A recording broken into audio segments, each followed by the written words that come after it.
Okay, so Dr. Elisabeth, what are the implications for society and for parents, children, for the general community, for taxpayers, as well as the implications for the patients themselves suffering gender dysphoria or gender confusion or sexual confusion? What are the implications of gender theory altogether if we allow this to continue unchecked and uncriticised?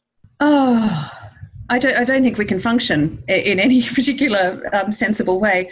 I know of counsellors who are desperate to help their transgender clients. And of course, the use of pronouns is terribly important because somebody might look like a man but identify as a woman. And so you need to remember to call them she and her. And in the case of some of these patients, their gender identity may change from week to week. And all it takes is a slip of the tongue and the counsellor gets the wrong pronoun and a huge offence is caused.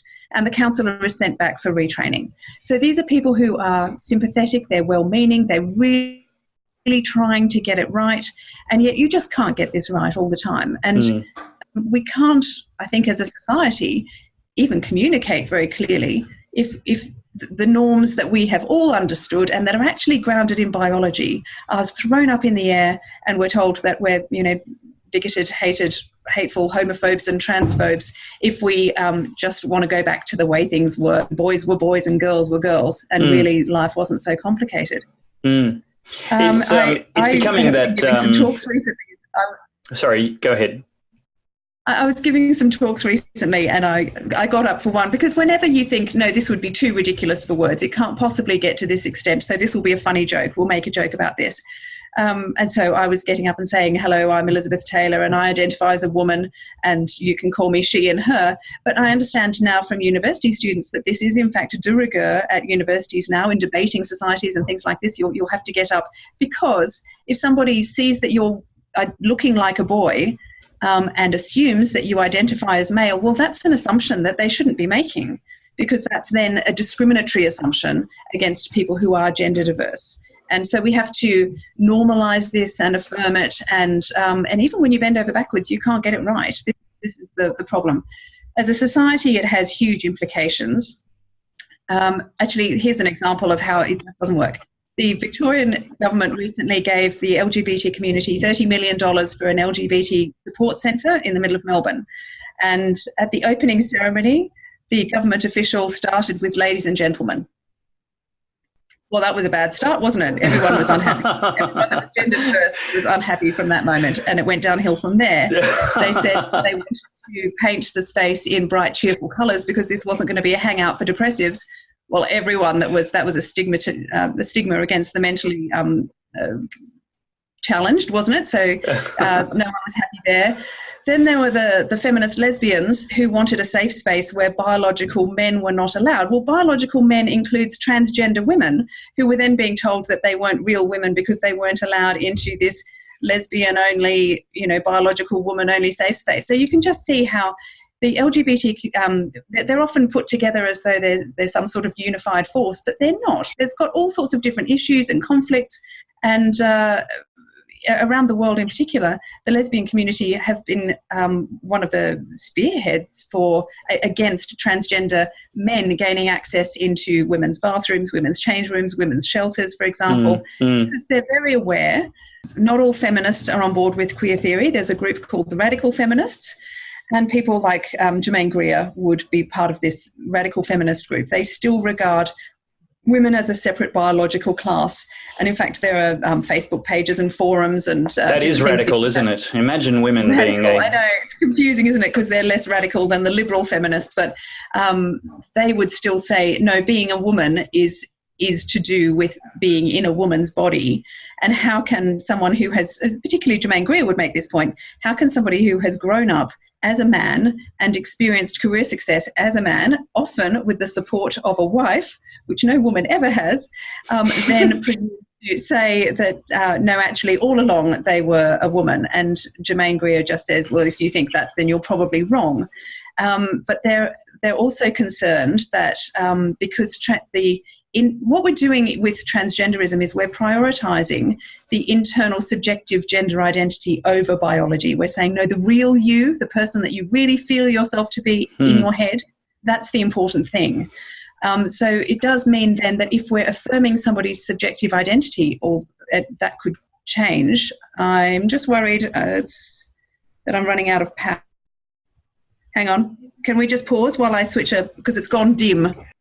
If you're affirming somebody's subjective identity, there's no way of checking whether they're really a woman or not. All they need to do is say, I feel like a woman. And we've had all these problems in America with men who may or may not identify as women, still gaining access to women's safe spaces. So it's not to say that all transgender women are actually secretly wanting to beat up women and that they're abusers. That's not what I'm saying at all. Of course not. All you need to do now to get into women's intimate spaces is to put on a wig or a pair of high heels. So already men who would like to have worked out that this is a really good way of getting in.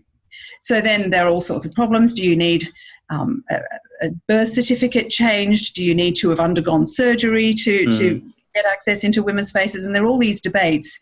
But at the heart of it all, the problem is that they don't want to be treated as anything other than women. And if they're if they're called transgender women or treated at all differently, then that's not affirming the subjective gender identity, and that causes deep offence and great distress. The major problem we have here is that what was predicted ages ago is that truth has become hate speech.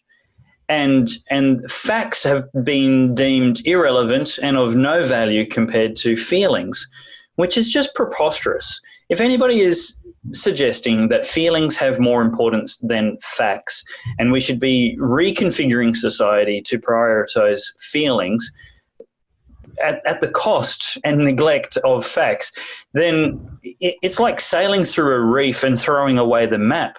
You're actually at great peril because your feelings are a terrible guide. They're transient. They're completely unreliable. And as you've just said, even between the different camps of feminism, there's all these conflicting feelings which actually contrast and oppose each other so that nobody can actually be right without making somebody else wrong.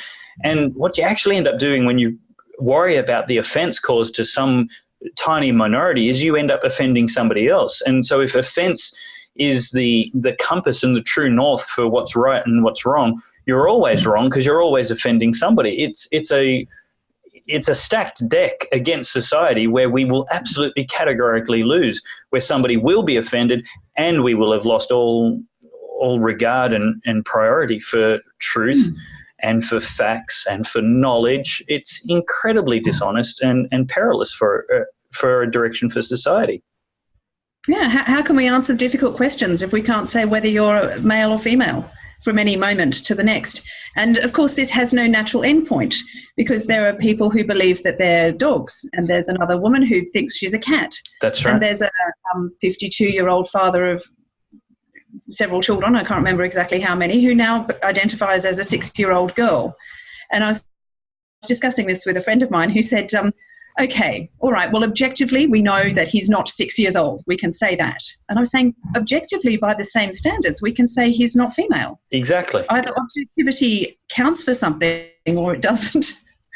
So what this is doing is saying, no, my subjective reality is more real, and I actually want the whole world to conform itself to affirm my perceptions. And I think that's the problem.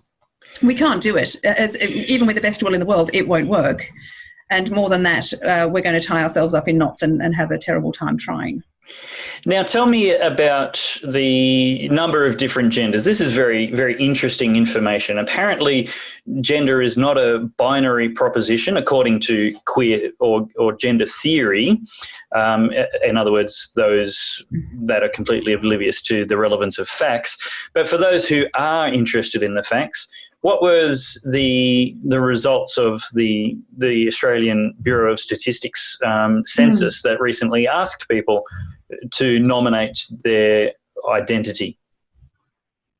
So this is another way in which queer theory's idea of gender differs very significantly from the original feminist idea of gender. So originally, gender was connected to biology. Once it becomes disconnected, why just have only two? Because you can have any number of gender expressions. You can be more. In fact, why even bother having reference to those at all? It can be as diverse as you like. And it can be fluid. You can change. And there are people who have, the lunar flower gender, or they feel that they're different genders in different places. There's over 50 different genders mentioned in the Safe Schools program, for example. Wow. There's trans boy and brother boy and sister girl, and just take a pick. And those are just some of the suggested ones. Now, in theory, gender is incredibly unique now. Everyone could have one. There are 7 billion people on the planet. There might be 7 billion different. In which case, we're now talking about something that is very different from the social norms and expectations that are associated with being a woman or being a man. That we're completely different now. So whenever you discuss gender, you even need to say, I'm sorry, before we start, let's just back up and tell me what you mean by gender, so they're speaking the same language, because this word has two distinct different meanings now. But interestingly enough, despite the incredibly dizzying array of different genders that are available, the census recently, the 2016 census, was the first time that Australians could identify whether they were female, male or other. And I'm just trying to remember, 1,300 identified in the whole of Australia, identified as other, which is the equivalent to 5 in every 100,000 people. Wow. Which means 0.0005% of Australia identifies as a non-binary, basically, which means that even most of the transgender community, they might not feel that their internal subjective gender identity and their biology align, but they still identify as male or female. They still recognise a binary. And yet what's happening is, through the Safe Schools program or the Respectful Relationships program, is we're teaching children that gender is not binary, that it is fluid. We're this radical idea of gender that actually doesn't even cater for most of the sexual minorities or gender minorities in the country. We are teaching this for the benefit of those 1,300 people who feel that they belong to something other than male or female. It's just crazy that we're redefining reality, rewriting textbooks, throwing away knowledge to pander to 0.00005% of the population's feelings. Mm-hmm. Like, why even bother going to school? If you can just make stuff up, why bother going to school? Like, honestly, let's just feel our way through to a great entry mark for university. And for that matter, let's just feel our way through university and answer all the exams with our feelings. Who can say those feelings are wrong if facts don't matter? There was an interview recently, it was on YouTube, you might have seen it, with a guy going around university campus saying, I identify as black, think I'm black. And no one was willing to say, no, you're white. And he was saying, I identify as female. Do you think I'm female? Or I identify as Asian. I identify as 6'3". And nobody was willing to call him out and say, I'm sorry, you've something wrong with your perception here. And in the end, he said, but this is ridiculous. If we can't agree on. Yeah. And I think part of this is because there is this incredible intimidation about not wanting to offend somebody, that we actually can't say what's blinking obvious in front of us. What is objectively, clear, and we're not allowed to say it. If I told you that I was 7 years old, what would your response be? I wouldn't believe that immediately. I probably wouldn't believe it, but I mean, it wouldn't really bother me that much to go out of my way and tell you, no, you're wrong. I'd just be like, oh, okay, he wants to say he's 7 years old. If you feel 7 at heart, then then so be it. Yeah, good for you. So if I wanted to enroll in a first grade class, do you think I should be allowed to? Probably not, I guess. I mean, unless you haven't completed first grade up to this point and for some reason need to do that now. If that's where you feel like mentally you should be, then I feel like there are communities that would accept you for that. I would say so long as you're not hindering society and you're not causing harm to other people, I feel like that should be an okay thing. If I told you I'm 6 feet 5 inches, what would you say? That I would question. Why? Because you're not. No, I don't think you're 6'5". If you truly believed you're 6'5", I don't think it's harmful. I think it's fine if you believe that. It doesn't matter to me if you think you're taller than you are. So you'd be willing to tell me I'm wrong? I wouldn't tell you you're wrong. No, but I say that I don't think that you are. I feel like that's not my place as like another human to say someone is wrong or to draw lines or boundaries. No, I mean, I wouldn't just go like, oh, you're wrong, like that's wrong to believe in it. Because I mean, again, it doesn't really bother me what you want to think about your height or anything. So I can be a Chinese woman. You. Sure. But I can't be a 6'5" Chinese woman. Yes. If you thoroughly debated me or explained why you felt that you were 6'5", I feel like I would be very open to saying that you were 6'5", or Chinese, or a woman. Yeah, so I think part of this is that we're being shut down. Nobody wants to say what's objectively true, what's obviously apparent, because somebody else's perceptions may be different, and that may cause offence. Thanks for watching. If you really enjoyed that video, please give it a thumbs up and subscribe to my channel. Have a look at this great video next, and check out the website for even more interesting articles and episodes later.